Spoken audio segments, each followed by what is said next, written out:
Nous allons prendre, mon Dieu, mon roi, nous rassasier. Père éternel, que la sémence de Jésus-Christ domine en nous, mon Dieu, mon roi. Tu sais combien nous avons besoin de toi. Tu as dit, l'homme ne vivra pas que de pain, mais de toutes paroles qui sortent de la bouche de l'Éternel.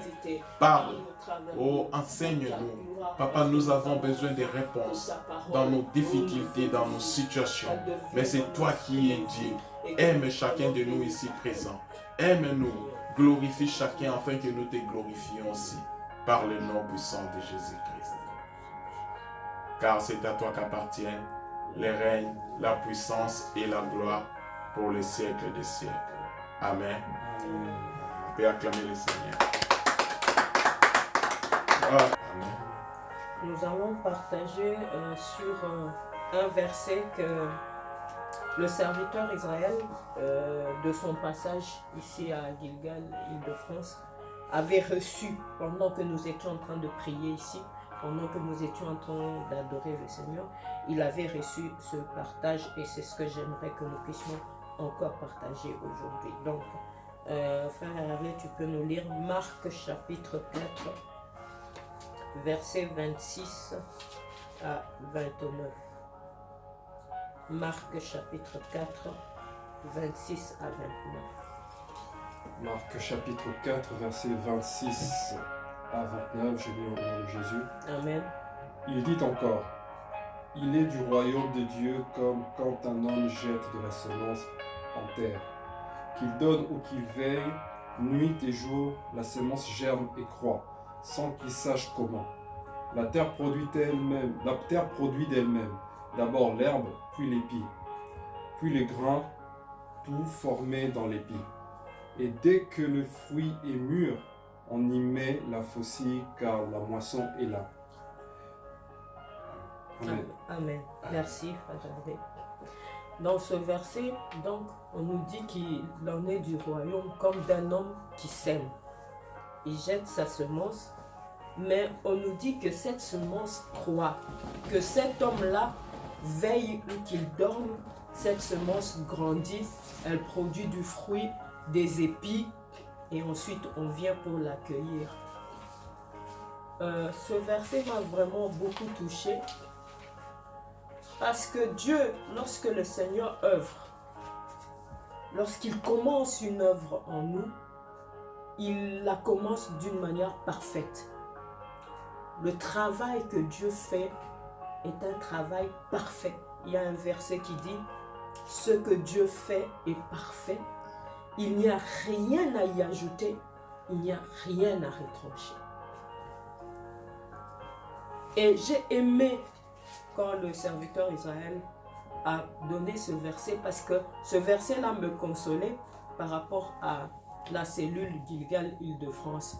C'est-à-dire qu'à un moment donné, en tant qu'être humain, on peut s'inquiéter un peu de la croissance des uns et des autres, de l'engagement des uns et des autres, de la manière dont les gens participent, que ce soit au programme d'intercession, que ce soit au Zoom de la semaine, de la manière dont parfois on ne sent pas les gens adhérer complètement à la vision. Parfois, en tant qu'être humain, on s'inquiète. Mais lorsque le serviteur Israël a donné ce verset a été pour moi comme une sorte de réponse. C'est-à-dire que l'œuvre de Dieu est parfaite. Nous n'avons pas à nous inquiéter parce que ce n'est pas nous qui travaillons. C'est Dieu qui travaille. Et parfois, lorsqu'on voit dans les églises, les chrétiens, la manière dont les chrétiens fréquentent les églises, la manière dont quelquefois on constate une sorte de stagnation dans leur marche, une sorte de négligence dans leur marche. Parfois, on est troublé. On se dit, mais est-ce que c'est normal? Est-ce que c'est comme ça que les enfants de Dieu devraient être? En fait, on ne devrait pas être troublé. C'est ça la réponse. C'est-à-dire que l'on dort ou que l'on veille lorsque Dieu lui-même commence une œuvre dans une personne.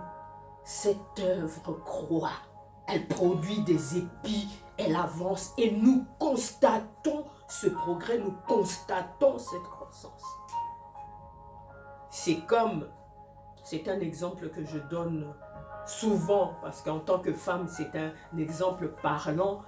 C'est comme quand une femme est fécondée et que le fœtus grandit dans son ventre. Ah, ça peut être caché quelque temps, mais non, ça ne restera pas indéfiniment caché. Un jour, tout le monde constatera que cette femme porte un bébé, un être vivant en elle. Ça sera constaté. Il en est ainsi du royaume des cieux. À Gilgal, on parle de la puissance de la vie impérissable tous ces jours-ci. La vie que Christ est venu nous donner, c'est une vie puissante et c'est une vie impérissable.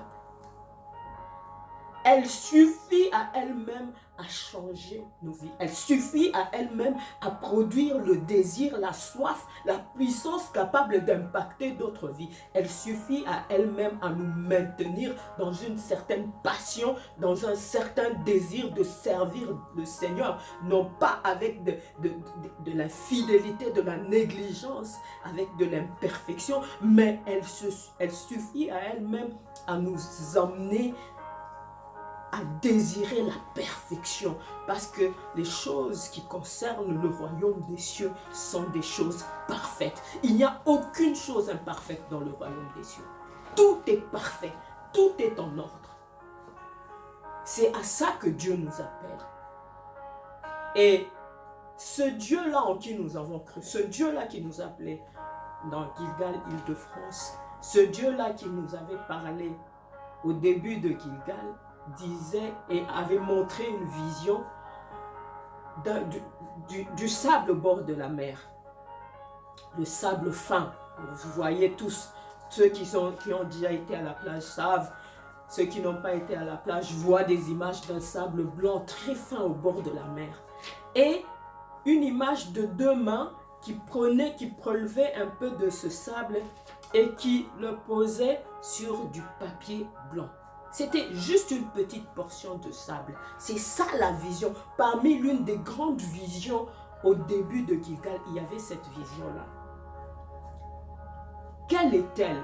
Cette vision-là, nous, à Gilgal, elle nous dit que nous sommes parmi des personnes en qui Dieu a sémé quelque chose qui doit grandir et se manifester.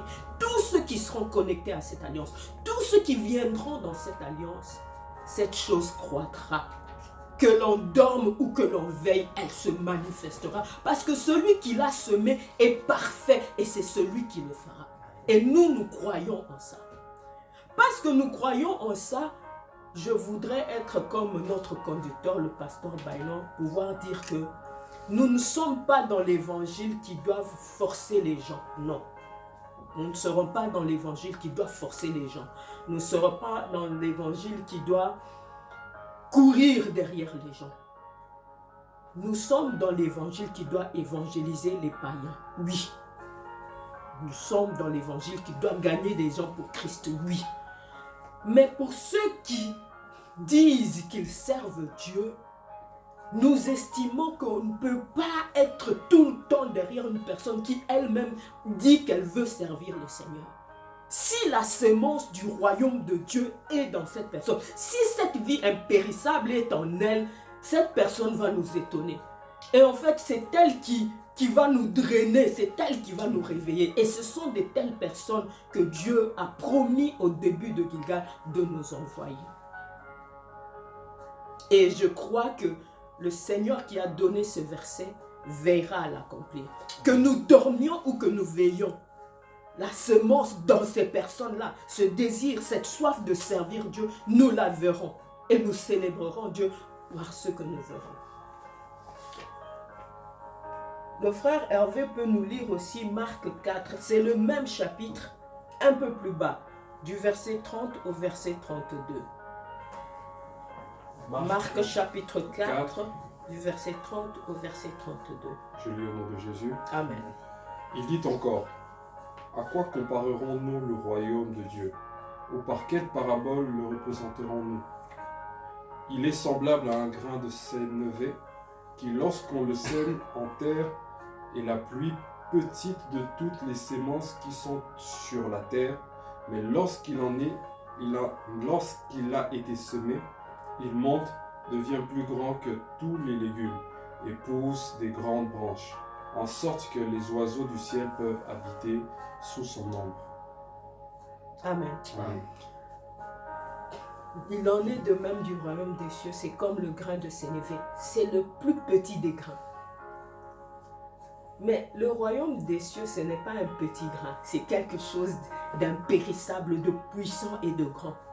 Mais on nous dit que même le petit grain de sénévé, lorsqu'il est semé dans une bonne terre, il devient un très grand arbre qui produit des choses dont les gens peuvent profiter. Ce petit grain de sénévé, c'est ça les effets qu'il produit. Mais nous, ce que Dieu sème en nous, ce n'est pas un petit grain de sénévé. Ce que Dieu sème en nous, c'est sa divinité. Ce que Dieu sème en nous, c'est lui-même. Dieu s'est semé en nous par son Christ, son Fils Christ. Dieu s'est semé en nous. La Bible dit dans Jean 1, 12, mais à ceux qui l'ont cru, à ceux qui croient en lui, il a donné le pouvoir de devenir enfant de Dieu. C'est un pouvoir. Ce n'est pas un petit grain de sénévé que Dieu a semé en nous. C'est un véritable pouvoir. C'est son ADN que Dieu a semé en nous. C'est sa personne que Dieu a semé en nous. C'est sa vie que Dieu a semé en nous. Et cette vie ne peut pas passer inaperçue. C'est impossible qu'elle passe inaperçue. Inimaginable qu'une vie que Dieu a semée en nous passe inaperçue. C'est inimaginable. C'est rabaisser Dieu à un petit grain de sénévé. C'est rabaisser ce que Dieu a fait en nous à un petit grain de sénévé. Et même ce petit grain de sénévé, il produit quand même. Si un petit grain de sénévé se met, un tout petit grain, peut-être qui n'est pas perceptible à 1 mètre ou à 2 mètres de distance, mais peut produire un grand arbre. On ne peut pas concevoir que l'ADN que Dieu nous a transmis, lorsque Dieu vient semer en nous Christ, on ne peut pas concevoir que cela ne produise pas beaucoup de fruits, que ça produise une vie incapable d'impacter les familles, incapable d'impacter les vies autour de nous. Le berger Roger donnait une intention de prière. Il a donné l'intention de prière sur les familles divisées, des familles où parfois il n'y a pas d'entente, des familles où parfois il y a de la discorde, parfois les disputes sur des choses qui ne devraient pas y avoir. Mais si une seule personne dans cette famille devient un grain que Dieu a semé dans cette famille va finir par changer. Les membres de cette famille vont se donner à Dieu. Elle impactera ses vies. Nous étions sans Christ, les Kabunda. Nous marchions loin de Dieu, nous ne connaissions pas le Seigneur. Il a suffi à Dieu de transférer sa vie impérissable dans une seule personne. Une seule. Dieu n'a pas voulu commencer par... Nous sommes à 6. Dieu s'est juste contenté. Il s'est dit, si je mets en lui ma vie, si je mets en lui ma divinité, si je mets en lui, je sais que ça s'impactera. Dieu sait ce qu'il fait et ce qu'il fait est parfait. Il a suffi d'une personne. Chez les Kabunda, il a suffi d'une personne que nous appelons aujourd'hui patriarche, grand frère mais père spirituel. Il a suffi que lui donne. Et comme la tête d'un train, il a drainé tous les wagons. Il n'a pas drainé les wagons par une autorité humaine ou en exerçant une sorte de dictature. Non, ce n'est pas ça qu'il a fait. Il a juste parlé avec ce Dieu-là. Il a juste permis que ce que Dieu avait mis en lui puisse impacter le reste des personnes.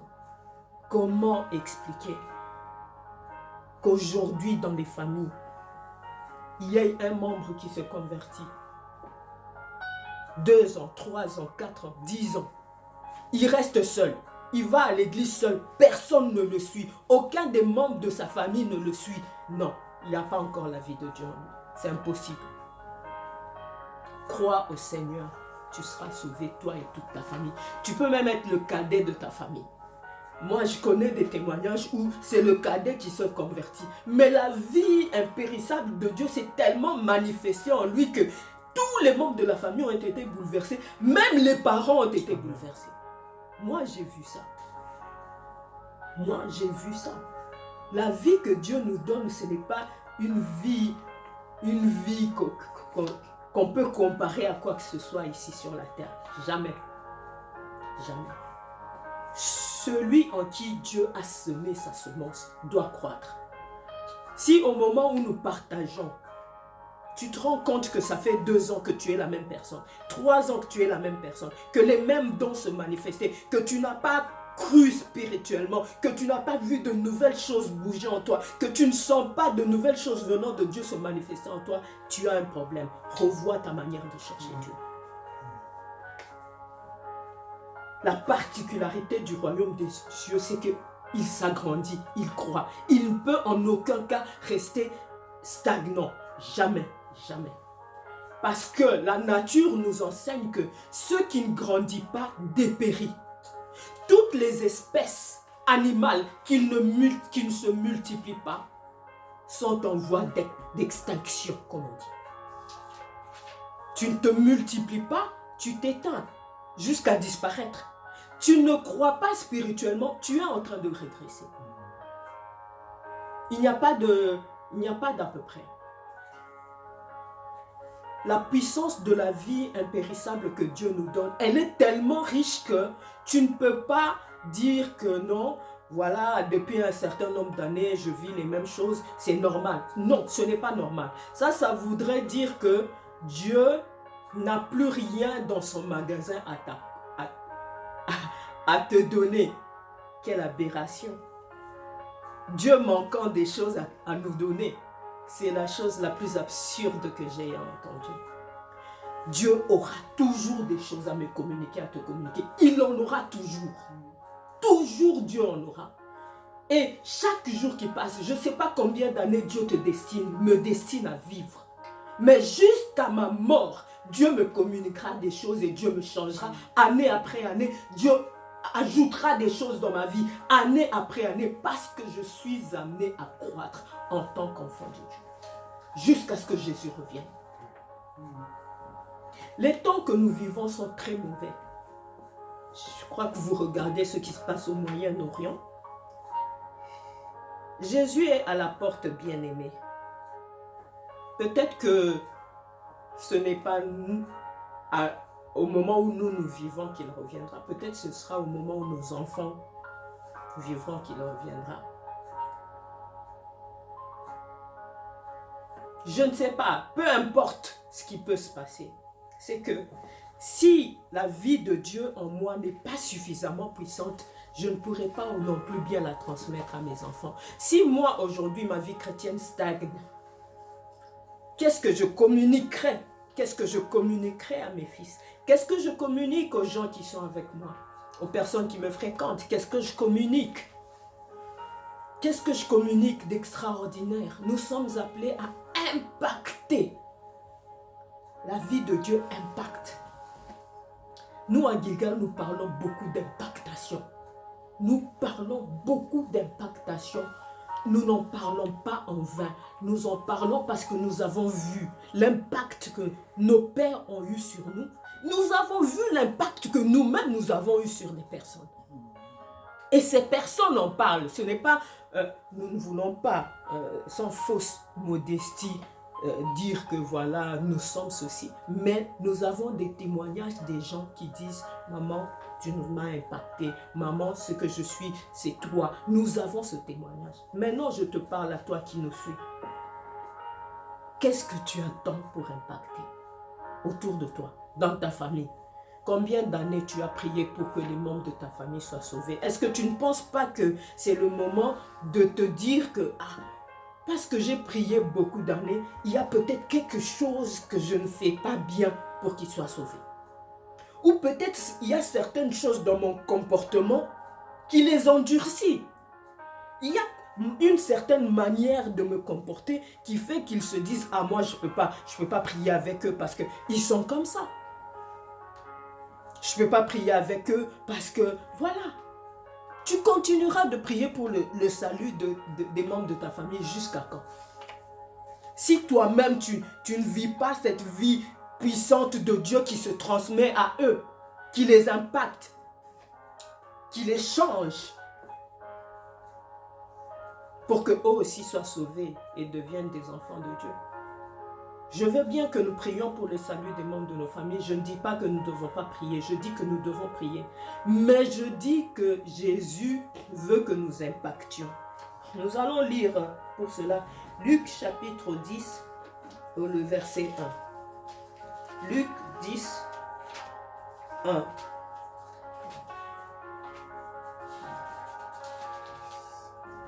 Luc chapitre 10, le premier verset. Luc chapitre 10, verset 1. J'ai lu au nom de Jésus. Amen. Après cela, le Seigneur désigna encore 70 autres disciples. Et il les envoya 2 à 2 devant lui dans toutes les villes et dans tous les lieux où lui-même devait y aller. Amen. Dieu choisit les 70, il les envoie 2 à 2 dans les villes où lui-même devait aller. Donc, Jésus devait lui-même se rendre dans ces villes-là. Il devait lui-même y aller. Mais il se dit, j'ai des disciples, je vais les envoyer où moi-même je devais aller. Et je sais que des 3 ans où ils ont vécu avec moi, je sais ce que j'ai produit en eux. J'ai confiance en ce que j'ai produit en eux. Et je sais que lorsqu'ils diront, il y aura du succès, des gens, des vies seront changées, des démons seront chassés, il y aura des guérisons. Et c'est ce qui s'est passé. Quand vous lisez la suite de ce verset, la Bible dit les 70 revinrent avec joie, disant à Jésus, Seigneur, les démons même nous sont soumis en ton nom. Jésus leur dit, réjouissez-vous, non pas de ce que les démons vous soient soumis, mais de ce que vos noms sont inscrits dans le livre. Sous-entendu que si ton nom est inscrit dans le livre de vie, c'est une puissance extraordinaire. Ça englobe tout. Ça englobe, tu impacteras où que tu ailles.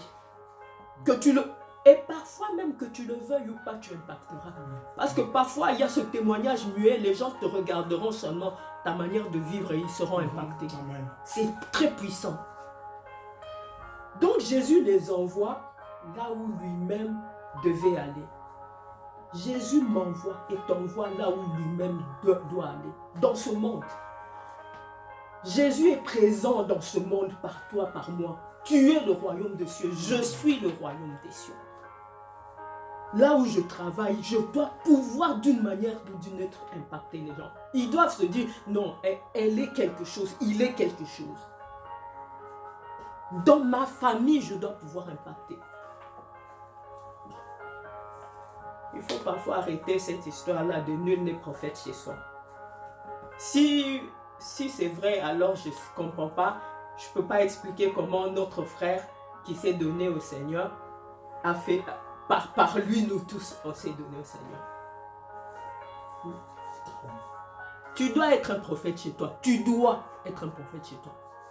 Sinon, Jésus revient, tu as ton frère, ta soeur qui va en enfer. Il va en enfer. Tu auras très mal. Hein? Tu auras très mal parce que tu voudras que le temps recule. Tu voudras faire comme on dit, rewind, pour pouvoir faire les choses autrement. Ce sera trop tard. Ce sera trop tard. Et il faudra en plus que tu pries pour qu'il ne meure pas avant d'avoir connu Christ. Rachetons le temps. Nous n'avons plus le temps. Rachetons le temps. J'étais très contente. Je partageais avec une soeur hier. Elle m'a dit, ah Mehdi, tu sais, je sens de nouvelles choses en moi. J'interagis de plus en plus avec le Seigneur. Il me dit beaucoup de choses. Je lui ai dit, il faut écrire. Il y a quelques années, je la connais très bien cette sœur, il y a quelques années, elle n'était pas ce qu'elle est aujourd'hui. Et je me suis dit, Dieu travaille. Et c'est en train de grandir. Je le vois parce que je la fréquente. Je vois ce que Dieu fait en elle. C'est ça, nous devons voir ce que Dieu fait en nous. Nous devons voir ce que Dieu fait dans les autres. Assieds-toi, vois qu'est-ce que Dieu fait en toi comme travail. Si tu sens que non, Dieu ne fait rien, tu as un problème. Si tu sens que tu es la même Mehdi qu'il y a 2 ans, le même Hervé qu'il y a 2 ans, le même Arissi qu'il y a 3 ans, le même Roger qu'il y a 10 ans, il y a un problème. Un très grand problème. Qu'il veille, qu'il dorme, la semence croît et grandit. Qu'il veille, qu'il dorme, la semence, ce que Dieu sème grandit. Et j'ai aimé, dernièrement, Giga, le pasteur a prêché sur... il faut commencer, bien commencer. Rien ne sert à courir, il faut partir à point. C'est-à-dire qu'à un moment donné, si tu ne grandis pas, remets-toi complètement en question. Dis-toi, il se peut que je n'ai pas reçu Christ comme je devrais. Il se peut que Christ n'ait pas la position de maître qu'il doit avoir. Parce que si Christ est mon maître et mon Seigneur, je grandirai et je croîtrai et les gens le verront. Si Christ est dans un tout petit coin de mon cœur, je peux aller à l'église, je peux prier, mais je ne grandirai pas. Parce qu'il y aura toujours mes pensées, il y aura toujours tout ce qu'il y a dans ce monde qui viendra étouffer ce Christ en moi. Et c'est la parabole du semeur et des 4 terres. La terre pierre et la terre où il y avait des épines. C'est ça, les soucis de la vie qui étouffent ce que Jésus veut faire en toi. Ça étouffe, ça écrase ce que Christ veut faire en toi. Alors c'est toi qui dois te reposer la question, est-ce que j'ai bien reçu Christ? Parce que si tu as bien reçu Christ, nous verrons ce que Christ fait en toi. Amen. Et c'est ça que le pasteur Bayon a prêché. Rien ne sera à courir, il faut partir à point. Il faut faire un bon départ. Sinon, au final, tu es disqualifié. Oh, moi, j'étais à l'église. Tu seras disqualifié. Jésus a dit, beaucoup me diront, Seigneur, Seigneur, n'avons-nous pas? Moi, ce verset me fait très peur. Donc, je peux être devant vous comme ça, et au jour de la fin, oh, retire-moi, toi de moi, je ne te connais pas. Ça me fait très peur. Il faut bien partir. Et bien partir, parfois, c'est se regarder dans un miroir et dire, Mehdi, est-ce que toi, vraiment, Christ est en plein centre de ton cœur? Donc, si on ouvre ton cœur, on voit Christ en grand. C'est-à-dire que tout ce qui est Christ, c'est ses priorités, le reste, c'est petit Kamosima. Mon papa Roger, il fallait mais je devais aller d'abord faire l'œuvre de Dieu. Donc, d'abord l'œuvre de Dieu. Comme c'est le berger, il va comprendre. Christ en première place, Christ en première position, tu grandis. Si Christ est dans un coin, c'est triste. Tu feras 1 année, 2 ans à l'église, 3 ans, tu ne verras pas de nouvelles choses. Et en fait, même nous, quand on te regardera, on verra que tu es la même personne. Non. Il faut que toi-même, tu sentes des choses changer. Il faut que quand les gens te disent, maman me dit, tu pries différemment, on dirait, quand tu conduis la prière, ces jours-ci, on sent autre chose. Il faut qu'il y ait ces choses. Il faut. L'ennemi qui est en face de nous, c'est pas un jouet. C'est pas un jouet, l'ennemi qui est en face de nous. Il multiplie des stratégies. Il multiplie ses tactiques. Si nous restons des chrétiens faibles, avec un zèle à peu près, on prie comme si on ne prie pas. À peine on entend nos voix quand nous prions.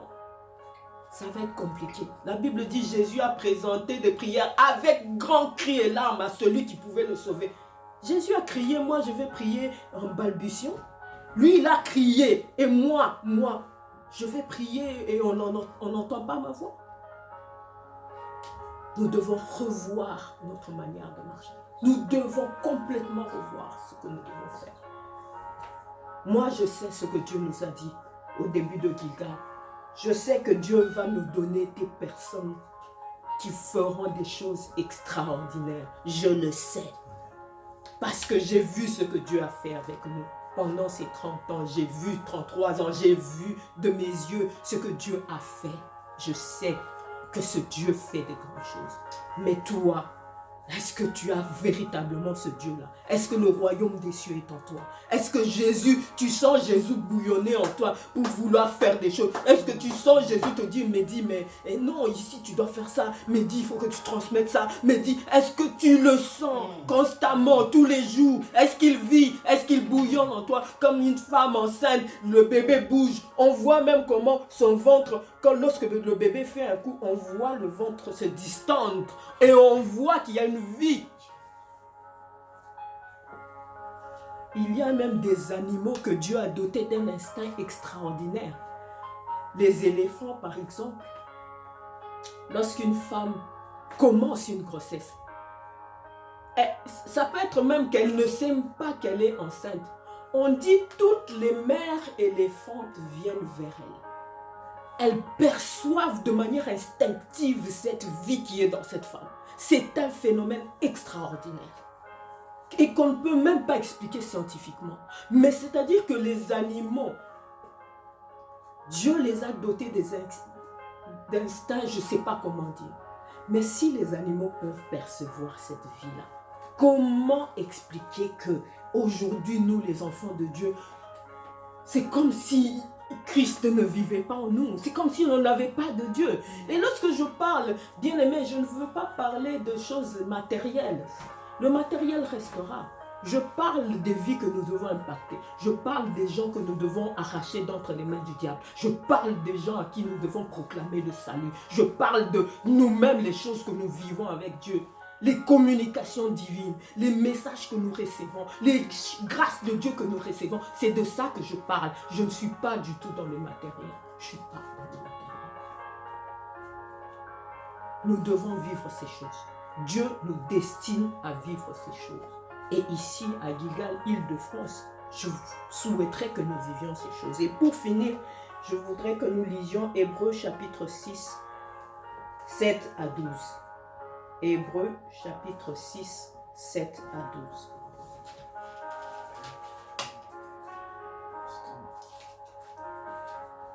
Hébreux chapitre 6, 7 à 12. 7 à 12. Je lis au nom de Jésus. Amen. Lorsqu'une terre est abreuvée par la pluie qui tombe souvent sur elle, et qu'elle produit une herbe utile à ceux pour qui elle est cultivée, elle participe à la bénédiction de Dieu. Mais si elle produit des épines et des chardons, elle est réprouvée et près d'être maudite, ayant fini par y mettre le feu. Quoique nous parlions ainsi, bien-aimés, nous attendons pour ce qui vous concerne des choses meilleures et favorables au salut. Car Dieu n'est pas injuste, pour oublier votre travail et l'amour que vous avez montré pour son nom, ayant rendu et rendant encore des services aux saints. Nous désirons que chacun de vous montre le même zèle pour conserver jusqu'à la fin une pleine espérance, en sorte que vous ne vous relâchiez point et que vous imitiez ceux qui, par la foi et la persévérance, héritent des promesses. Amen. Amen. J'aime beaucoup ce verset. On dit lorsqu'une terre est abreuvée par la pluie qui tombe sur elle, si elle produit des bonnes choses, elle participe à la bénédiction de Dieu. Mais si elle produit, soit elle ne produit pas, ou elle produit des chardons, elle est réprouvée et prête d'être maudite. Dieu nous bénit. Chaque jour, Dieu nous réveille le matin. Il nous fait du bien. Il nous garde en bonne santé. Dieu est bon pour nous. Chaque jour, il nous donne des choses. C'est pour que nous participions à sa bénédiction en impactant les autres, en bénissant les autres, en parlant de Dieu. C'est pour que nous participions à la bénédiction de Dieu. C'est ça que Dieu attend de nous. Dieu, chaque jour, nous abreuve de sa pluie, de sa parole, de son amour, de sa grâce, de sa miséricorde, de ses bénédictions. C'est pour que nous produisions pour lui des choses. Si nous ne les produisons pas, ce n'est pas moi qui le dis, c'est le verset que nous venons de lire qui le dit. Nous serons reprouvés, prêts à être jetés au feu. Pourquoi? Parce que Dieu nous abreuve, Dieu nous bénit, Dieu nous fait des faveurs Mais nous ne produisons pas. Mais l'apôtre Paul dit, quoique nous parlions ainsi, nous attendons de votre part des choses, des bonnes choses pour le salut. Nous nous encourageons à travailler pour ça. Nous nous encourageons à parfois nous remettre en cause, à nous dire qu'est-ce que je fais? Est-ce que je suis en train de grandir? Est-ce que le Seigneur se plaît avec moi dans ma manière de le servir? Est-ce que je ne suis pas négligente? Est-ce que je ne manque pas de zèle? Est-ce que ce que je fais pour Dieu, je le fais parfaitement? Nous nous encourageons à ça, sachant évidemment qu'en réalité, c'est Dieu qui se sert de nous. Mais encore là, ça voudrait dire que nous sommes tellement avec Dieu que nous lui permettons de se servir de nous. Nous sommes tellement remplis de lui que nous lui permettons de se servir de nous et nous participons à la bénédiction de Dieu. Et la Bible dit, Dieu n'est pas injuste pour oublier notre travail. Et si nous persévérons, nous hériterons des promesses. Il y a des promesses. Dieu ne peut pas faillir. Il est immuable.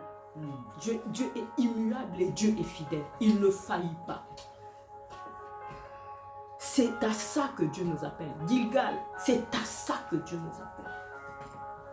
Apprenons à nous remettre en cause. Apprenons à nous poser des questions. Apprenons à regarder autour de nous. Qui est-ce que j'ai impacté? Est-ce que j'ai quelqu'un qui me dit, ah maman Mehdi, tu as impacté ma vie, ah maman Mehdi. Est-ce que j'ai des gens qui le disent? Si la réponse est non, il y a un problème. Il y a un problème. Si la réponse est non, il y a un problème qui concerne la vie qui est en toi, qui n'est pas encore véritablement cette vie impérissable, cette vie éternelle qui jaillit.